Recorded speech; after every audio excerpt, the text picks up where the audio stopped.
as of this morning, Luna is pretty much worthless. A number of attackers, they decided to borrow 100,000 Bitcoin and then shorted Bitcoin in the process in an attempt to bankrupt Luna and bankrupt the Anchor protocol. What we're seeing now is, a significant but temporary blip. And so my advice to people would just be patience. You don't have to act right now. Take a breath, find some healthy hobbies, maybe delete your brokerage account, step away from it all for a few days. The easiest way to win in investing is just extend the time horizon. It is up to us as educators to help people understand what went on and also help people understand that we can move forward and ultimately we can move forward to a greater good. I still have unwavering faith in crypto.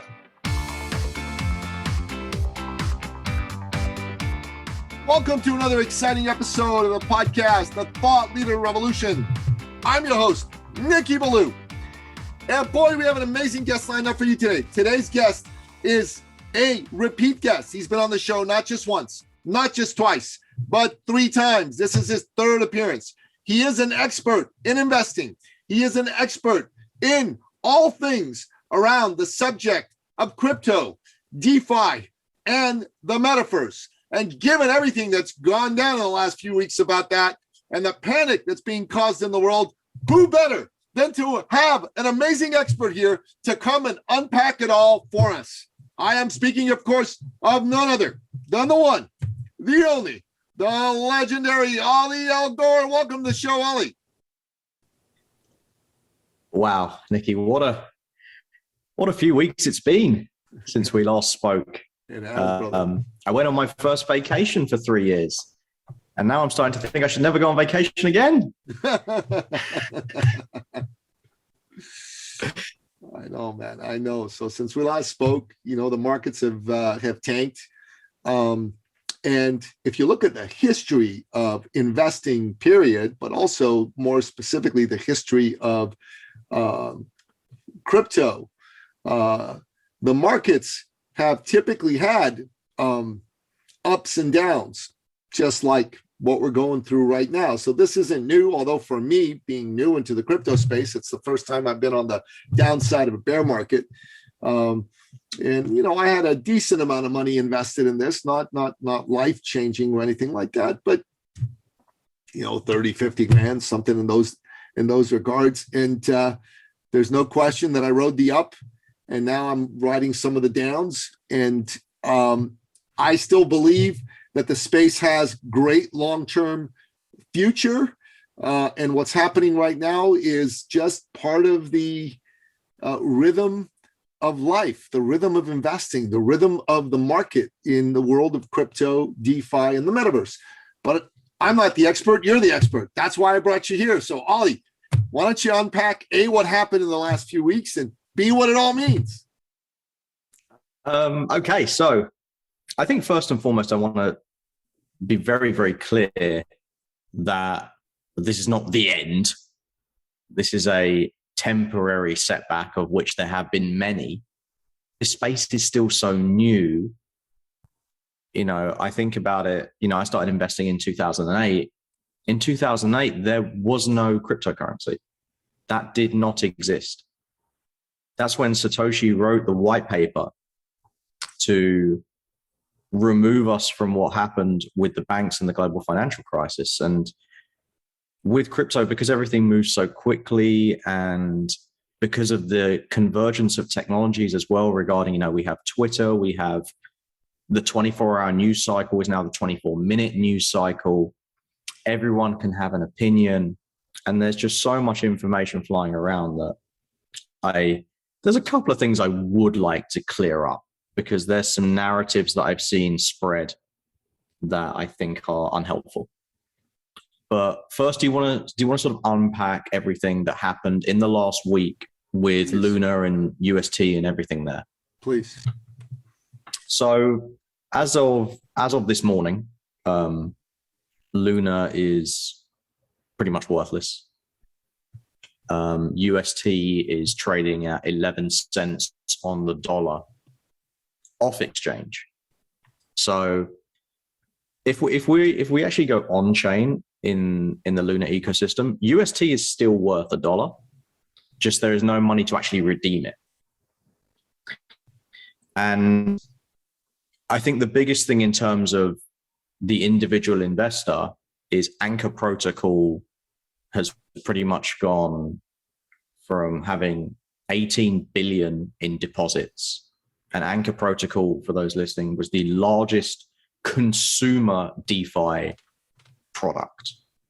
There were larger ones that focused more on like sort of institutional level swaps like Curve, but for the consumer, for the everyday investor, Anchor Protocol was the largest and most well-known. It was a very easy onboarding into crypto, and people were collecting 19.5% interest per year in what they believed was a stable coin. Now, first, I think we should sort of unpack what happened with UST and Luna. So at the beginning of last week, a number of attackers, I'm not going to go into the conspiracy theory of who the attackers were, because you'll see 500 theories floating around the internet, and I don't think that's really important. They decided to borrow 100,000 Bitcoin and then shorted Bitcoin in the process in an attempt to essentially bankrupt Luna and bankrupt the Anchor Protocol. And they were successful. They sold a bunch of USD on Curve, which is the largest DeFi platform. Yeah.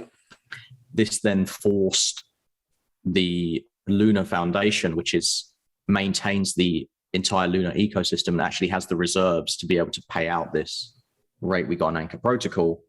This forced them to liquidate a bunch of their Bitcoin, and without spending 4 hours talking about this, it caused Luna to crash in price.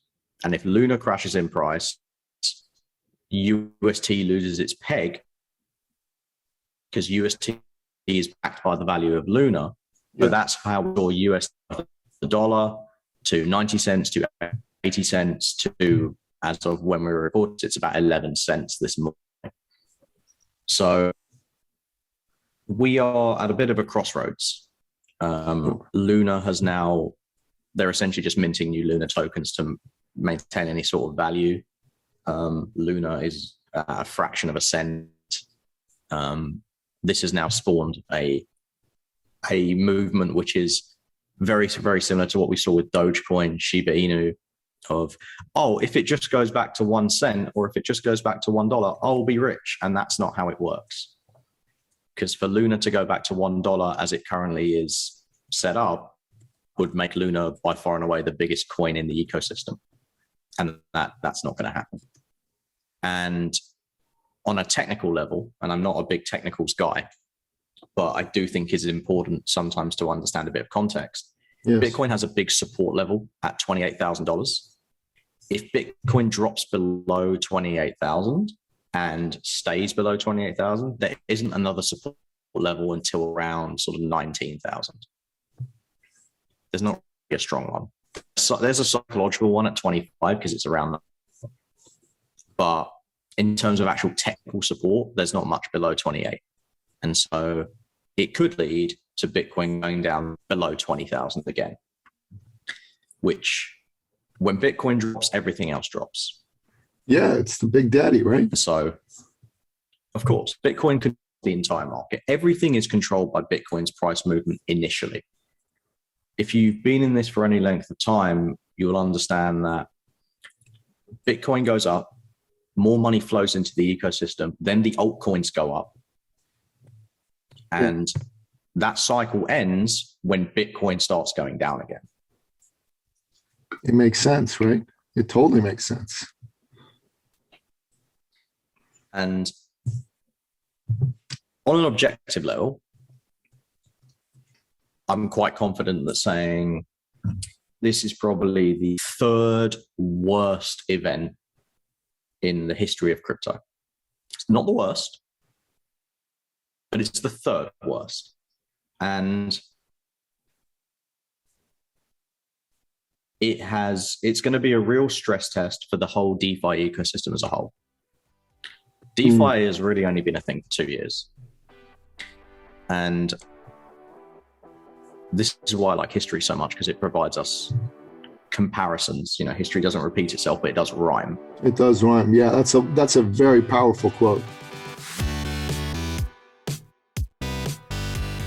And think about like the first 2 years of banking. Think about the first 2 years of any technology, really. Think about the first 2 years of the smartphone. Sure. This is pre-iPhone. We're talking about Palm Pilots here. Yeah.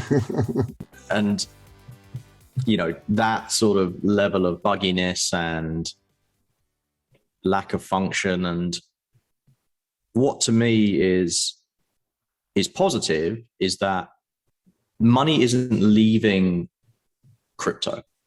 The number of Bitcoin wallets with money in them is at its all-time high. The number of Ethereum wallets with money in them is at its all-time high. Yeah. What we're seeing now is, a significant but temporary blip. And it's important to understand that this is not the end. Because whenever something hits the mainstream media, it's the end. It's the end of crypto, the end of DeFi. I know Bitcoin's dead. That's how they sell papers and get eyeballs. Like the world, unfortunately, and social media has made it so much worse. It's exacerbated the problem, is based on causing an emotional negative rise out of people. So social media, someone said it like this, is designed to find a group of people in various areas and give them curated content that, confirms everything they believe, agrees with them, 100%, and then creates an enemy. And in this case, the enemy is the big bad crypto enthusiast. Look, these aren't honest people. That's how it all goes. Yeah. And what I don't like is the sort of triumphalism of people like say, look at all the crypto bros, they're all broke now. That's terrible. And like, what a horrible thing to say. To take pleasure in the misfortune of others. Just terrible. Exactly. And this is why I always know who has never actually gone through a bear market, because they actively wish for one. Yeah. Because these are people's lives. You were around in 2008. You remember what happened. Yeah, my portfolio lost 80% of its value. People lost their homes. People lost everything, and that, unfortunately, it will probably happen now as well for people who were perhaps over leveraged, perhaps didn't understand their own risk tolerance. For people who had 100% of their net worth in crypto, like, it's not going to be good. But as I've said all along, and as you said all along, like, this is a new technology. This is a completely new financial asset. You can't go all in on this stuff. You have to have a portion of your net worth, and that portion depends on where you are in life, dedicated to it. And exactly. I think the biggest learning lesson of all here is no coin is too big to fail. Yeah. Luna was maybe the 8th or 9th largest at this time last week. And then you see what's happened now. Well, it's listen, everything I own right now is underwater, everything. And Luna is at zero. So, I pray to God that the idea behind Luna is a brilliant idea. And the people that were involved in Luna and are involved in Luna right now, still, they're good people who have the ability to come up with innovative concepts and make them a reality. I follow the teachings of Catherine Ponder. I don't know if you know who she is, but she's one of the original prosperity teachers, and she's very biblically based. She's 95 years old. Her first major book was written in 1962. And she talks about having faith in God and having faith in God's desire to have you be prosperous and me be prosperous. So I'm praying for Luna and praying for God to prosper the folks at Luna. It's unlikely right now that Luna is going to come back, but never say never. And my prayer is that they do come back. We live in a time where too many people are ready to point a finger and find an enemy. And I think we've got to be here on this show saying, stop doing that. Stop looking for an enemy. Start looking for friends, and be a friend to whoever you can be a friend to. And the people that did this to Luna, I mean, they did this to make money. They decided to make to destroy something and short something because that was how they were going to get paid. They're pirates, essentially. And listen, you made some money. Okay, you made some money. But at the end of the day, your creator, the Lord God himself, is watching. And there is a law that God has. In the Eastern traditions, they call it the law of karma. What goes around comes around. Be careful what you wish for. You know, if you're somebody who makes your life and your jollies out of destroying others, you will be destroyed. You're not as strong as God, believe me, not even close. So that's all there is to it. No, absolutely. And just on that, the reason that I've never been into short selling, and the reason I never tell anyone to do short selling, because I think on a fundamental basis, I'm like, where is the value being created? I understand people pointing holes at Luna, pointing holes at Anchor Protocol, pointing holes at the Luna leadership team, because don't get me wrong, there were very clearly holes in there. But to do something like this, which you know is going to materially affect so many people, like, is it immoral? Yeah, it is. Is it unethical? Absolutely. Yep, 100%. And, you know, I'm definitely not one of those people who's going to sit here and complain and cry and say, how am I going to get my money back? Because I knew what I was doing. I understand risk. Yeah, me but too. I think what we can do is we can say that the immoral actions of a few have affected the many here. And it is up to us as educators to help people understand what went on, and also help people understand that despite this, we can move forward, and ultimately we can move forward to a greater good. Because I still have unwavering faith in crypto. I'm not selling anything. I'm not stopping the crypto programs. I'm not taking our crypto books down. Absolutely not. No, why would you? We'll be here in a decade. We'll be here in 20 years' time. But what people need now is for people to see it's easy to bury in the sand. And I've been thinking about this a lot lately. And I've been reading a lot about people who worked at Amazon, Facebook, and all these companies in the early days.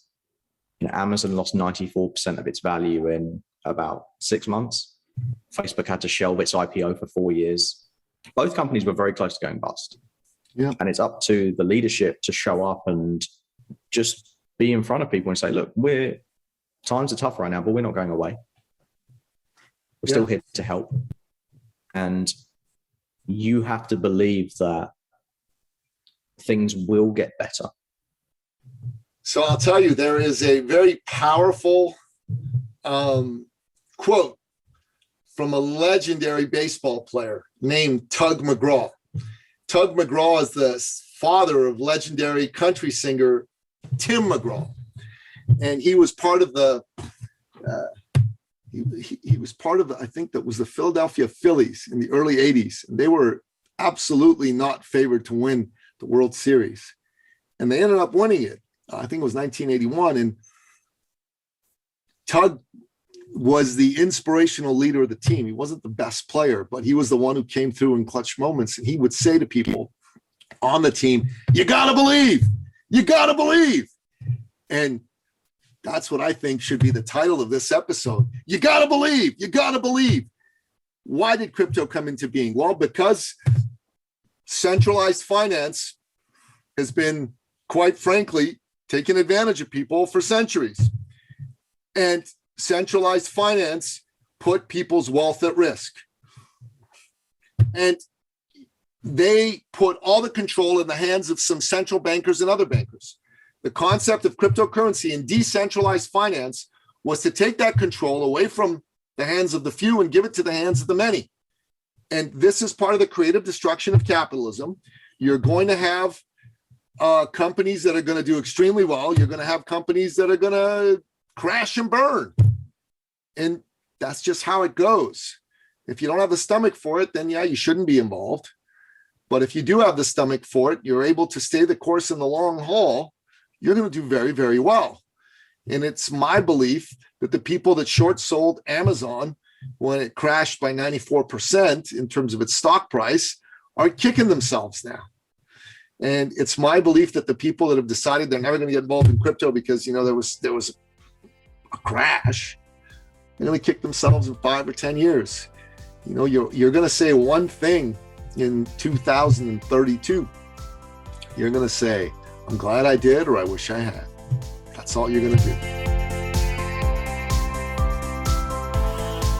100%. And it's so funny that I think Bitcoins are hovering around 30,000, maybe it's just below right now. All the people who wanted to get into Bitcoin at 50,000, but it was too much.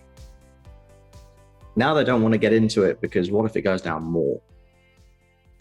And this is the whole skin in the game concept. Like, sometimes you just have to get in and understand what it's like to be an owner as opposed to being on the sidelines. Yeah. Because anyone can sit here and say, I told you so. It's, I can't remember who said the line, you know, you've got 3 options. You can lead, follow, or get out of the way. Yeah, that was like Lee Iacocca. When he took legend. Chrysler. Yeah. But people want the 4th option, which is they don't want to participate, but they want to nitpick and shout from the bleachers at everyone's ideas. These guys are never wrong, by the way. They've never been wrong in their lives. This is the people saying, the crypto bros, haha, look at them. And yeah, I got a friend of mine who's like, he's just gloating. He says, I told you to get out of crypto. And I'm like, dude, I'm in it for the long haul, man. And he said, I told you to leave Tesla. And I told him, I'm never betting against Elon Musk. Are you crazy? You want to bet against Elon Musk, the most successful capitalist in history. You're going to bet against this guy. Okay. Yeah. Self that. I'm not going to do it. That's the thing. I have to say, like, members of our community have been fantastic over the past week. A lot of people reiterating the sentiment of, yeah, I've lost money. I knew what I was getting into, my situation. And so, yeah, I've lost some money. Enough to be annoyed. Not enough where I am now underwater and I have to sell everything I own. And it's important to play the long game because all of the best investors are made in, because they're the ones who actually get through them. They get through the bear market. They understand that not everything is a one-way journey to prosperity. They understand that, oh, maybe I need to do some more due diligence on what I buy. And we're seeing that not only in the crypto market, we're seeing it in the stock market as well right now. Yeah, exactly.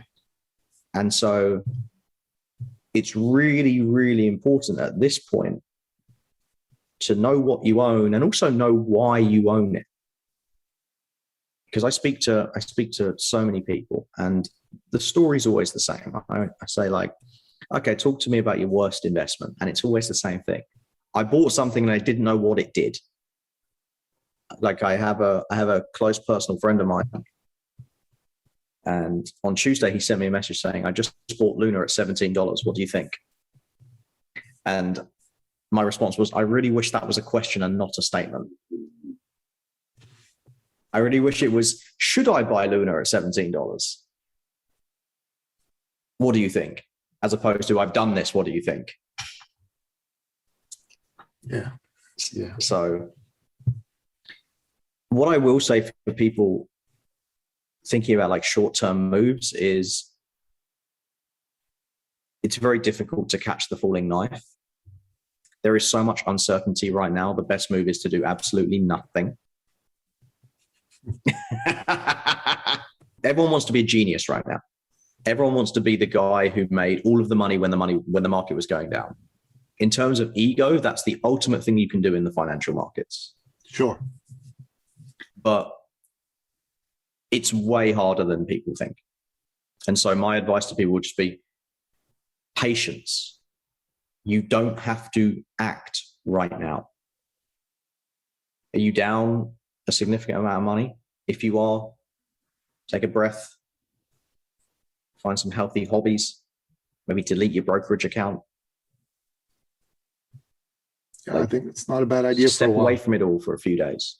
I think it's not a bad idea at all. You know, I haven't made any purchases over the past couple of days. Yeah. Like, there's no need to. It's more important to understand what went on than try and profit in 2 days. It's like the easiest way to win in investing is just extend the time horizon. I'm not touching anything that I own currently. It's all going to stay. And some of it's gone to zero or pretty close. I mean, the Luna position, which was pretty substantial, did. And I've got some other ones. I was in FTM and Tomb Finance. And at one point, that was close to 40 grand. And it's not that right now for me, not even close. But it is what it is. I may see some other projects go to zero. I have an advisor who's advised me to get into some things. For a while they worked, but we didn't. He was saying a couple months ago, maybe we should pull back, and maybe we should have, but it should have been, I think, a more definitive statement on his part. He should have said we should pull back, and I should have listened to that. But right now it is what it is. I'm going to stick it out. And we're going to continue to have conversations like this with yourself. And what we're going to do is let everybody know that blockchain technology is not disappearing. It is going to revolutionize the world. It already is. It's going to continue to revolutionize the world. The desire for people to disintermediate themselves from central banks and centralized banking isn't going to change. In fact, that desire is going to accelerate, if anything. Yeah. So that's not going away. The use case for all these now, a bunch of these meme type coins, they're probably not going to do so well, but that's life. Yeah. That's life. What are you going to do? If you lost some money, you can't take it personally. Winning or losing isn't, oh my God, the world's going to end. It's you win or you lose. And you got to keep going. Sometimes what you think is a loss may not be a loss if you can hold on to it for longer than you think. And it's not hodling, holding on for dear life. It's just understanding that this is a different space. We're in a bear market at the moment, and that bear market's going to be a place where people are going to have a hard time knowing what decisions to make. And for a lot of the new people, they're going to just decide not to get involved. And maybe that's not a bad idea. Maybe if you're brand new and you haven't jumped in yet, maybe now's not the time for you to jump in. Maybe what you should do is watch it and learn. And then in a month, 2 months, 3 months, maybe dip your toe in the water. But if you've been around in the market, you're already committed, this is the time for you to just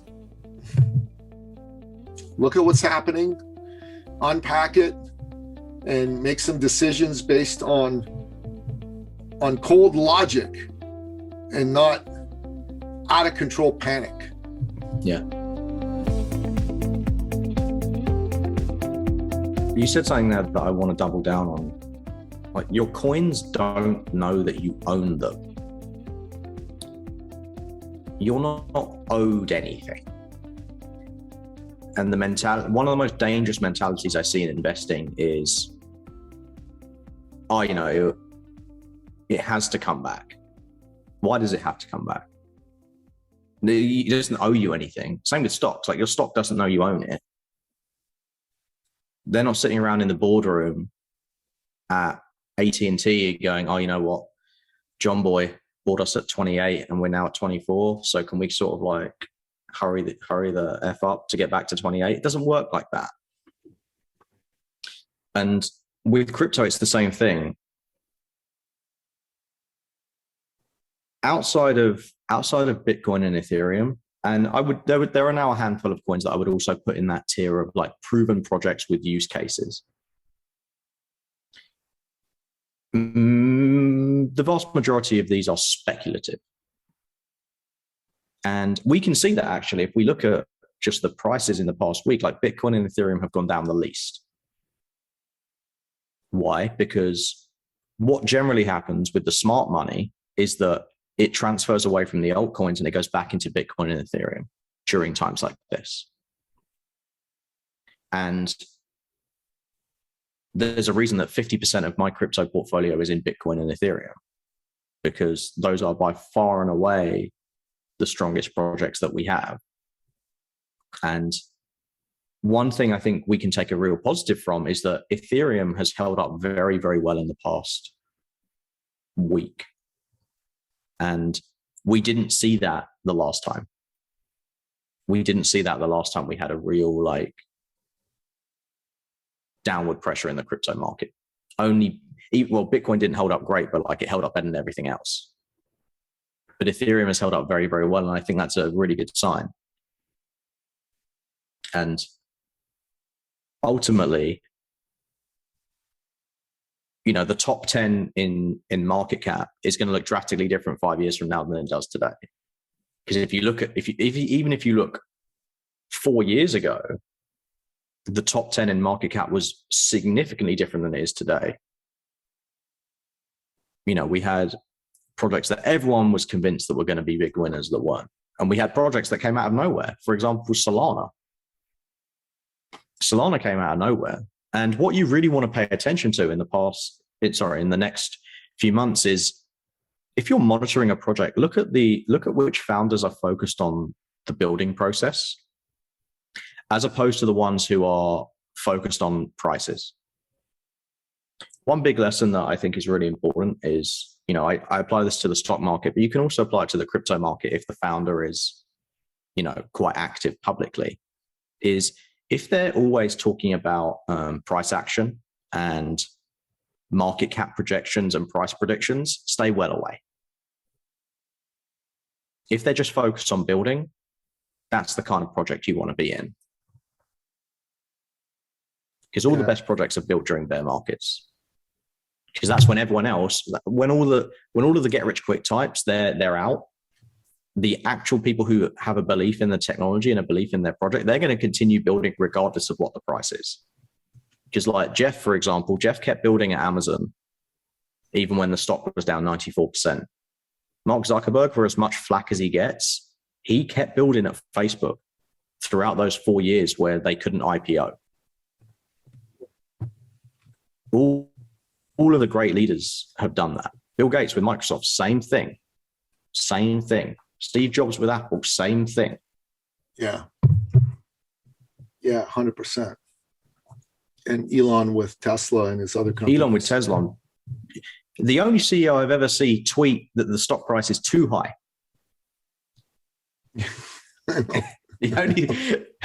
Whether he should have done it is another story, but the only CEO I've ever seen tweet that. Yeah, I know, man. But the fact that he did that makes more people buy. I know. Think about that. That's like insane. If you think about it, it's absolutely, completely, totally insane.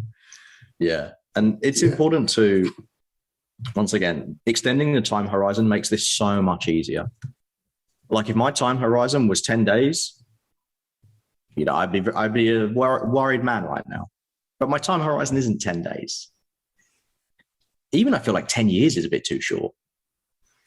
Yeah, for crypto especially. For me, it's a 10-year time horizon. I want to be in a space where, my family is generationally wealthy as a result of what I do. I've worked with a fellow who's been a mentor to me. He's a great guy, and we're doing an NFT project together. I think I told you about that last time, but I want to do other things. I want to learn independently on my own as well.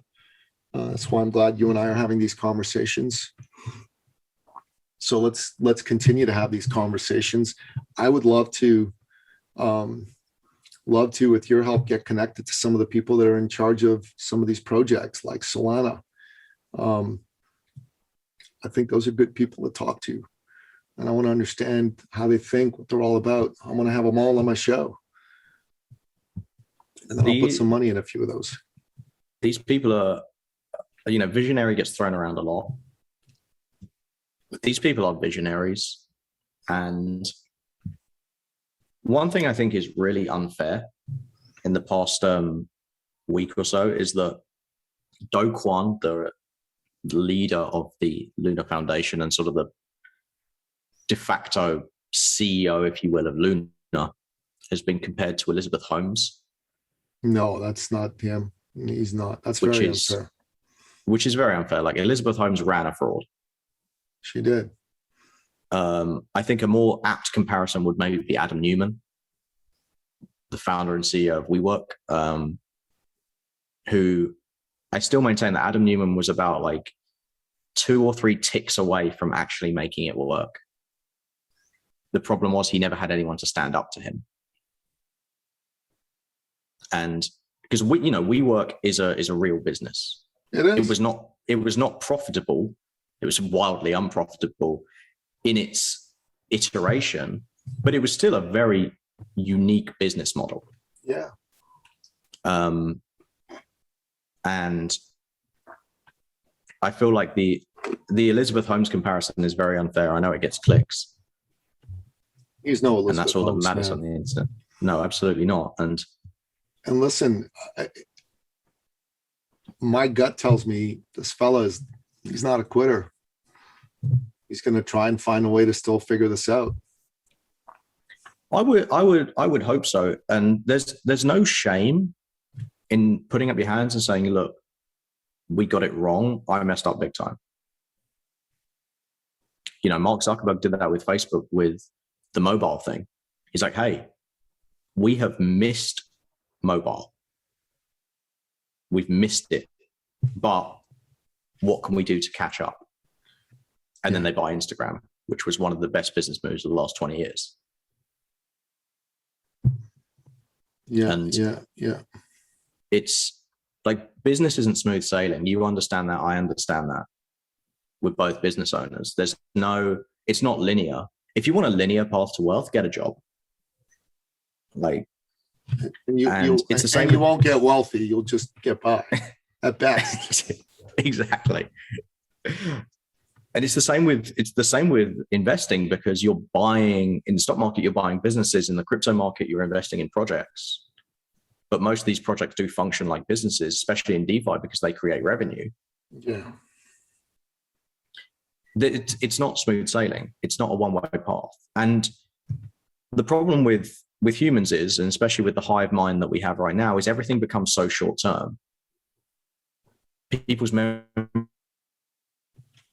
and people get accustomed to things very quickly.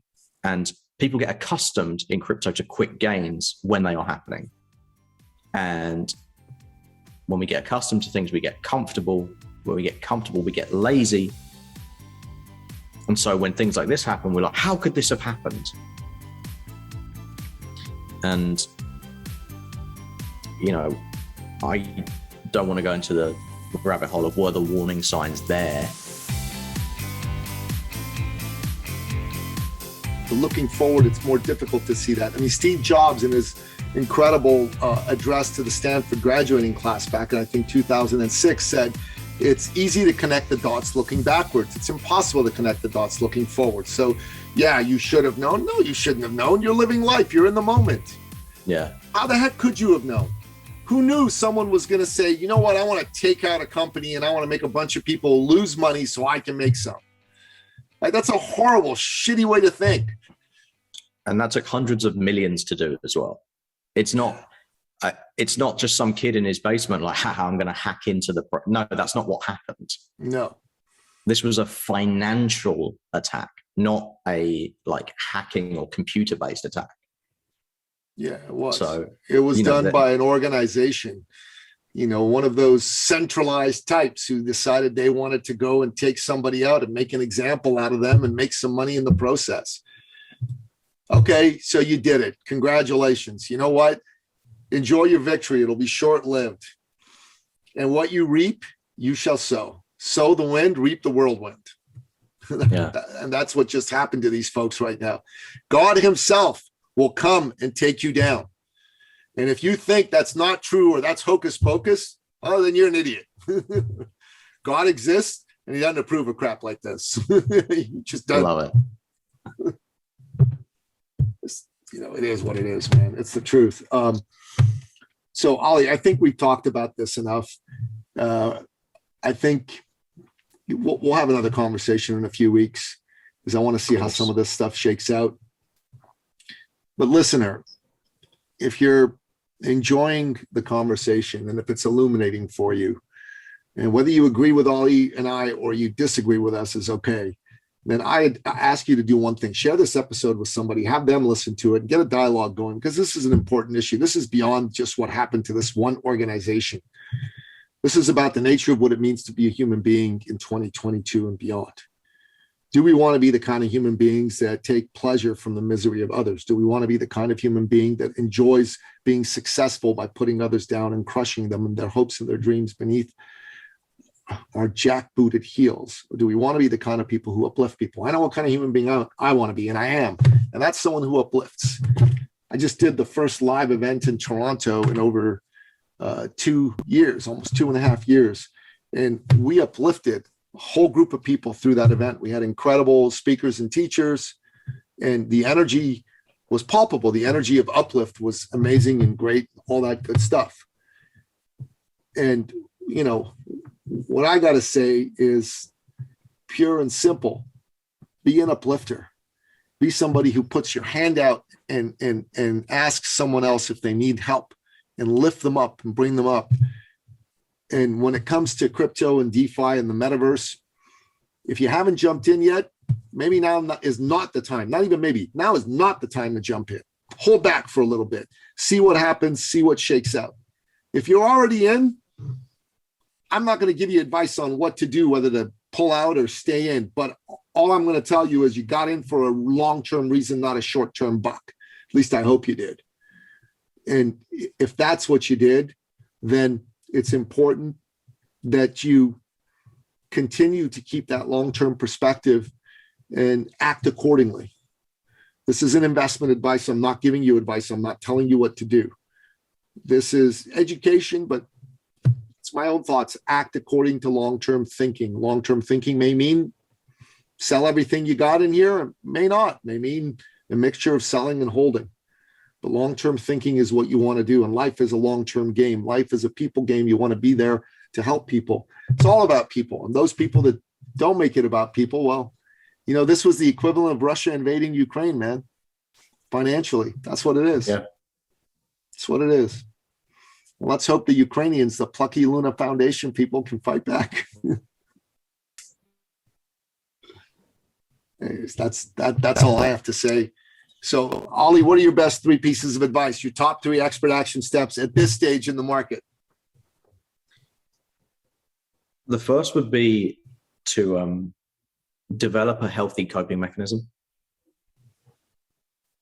So no booze, no drugs. Amen.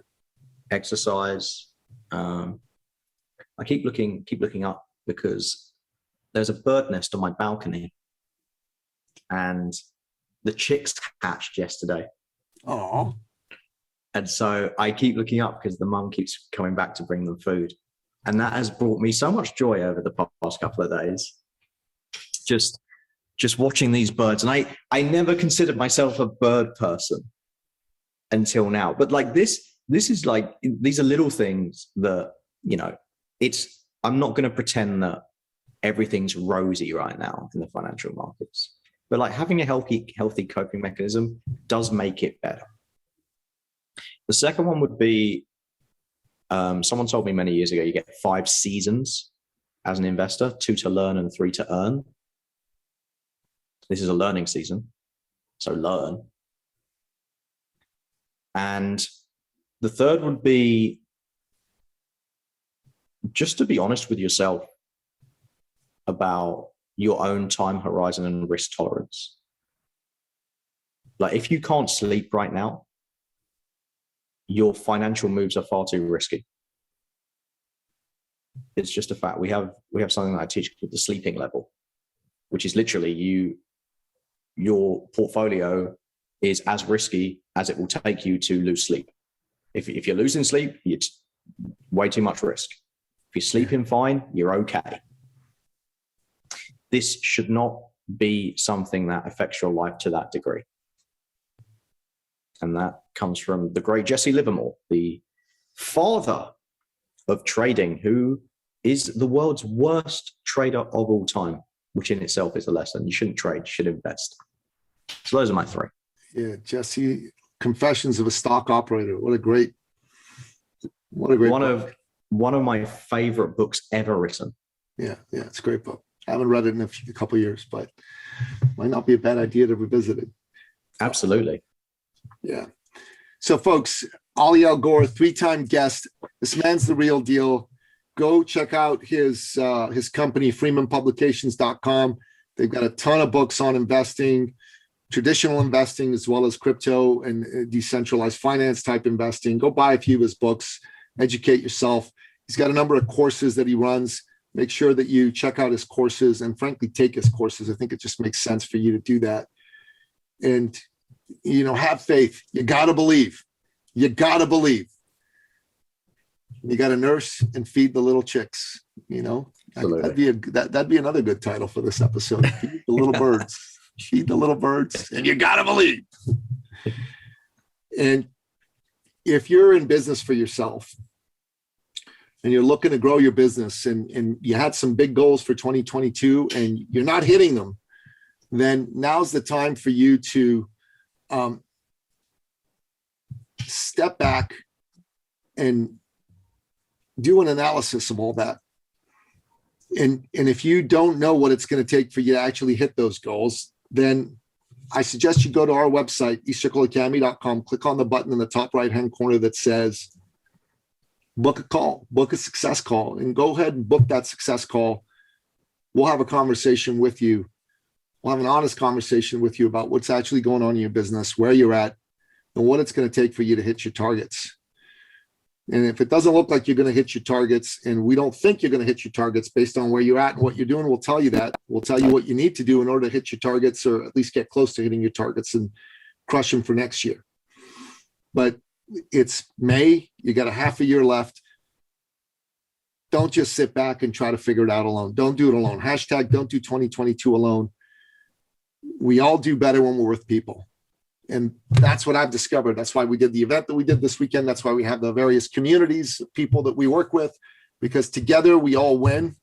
And when we work alone, we slowly decline and lose. So keep that in mind. Yeah. And Ollie, thanks again for coming on the show, brother. Really great to have you here. Thank you. It's always a pleasure, and I'm always happy.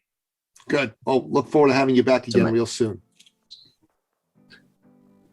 And that wraps up another exciting episode of the podcast, The Thought Leader Revolution. To find out more about today's amazing guest, the one and only Ollie Gorr, go to thethoughtleaderrevolution.com and check out the show notes, or go to the show notes wherever you happen to listen to this podcast, be it iTunes, Spotify, Stitcher, Google Play, Audible, or anywhere else that podcast platforms exist and that you listen to them. Until next time, goodbye. This episode has been brought to you by eCircleacademy.com, the proven system to add 6 to 7 figures a year to your thought leader practice.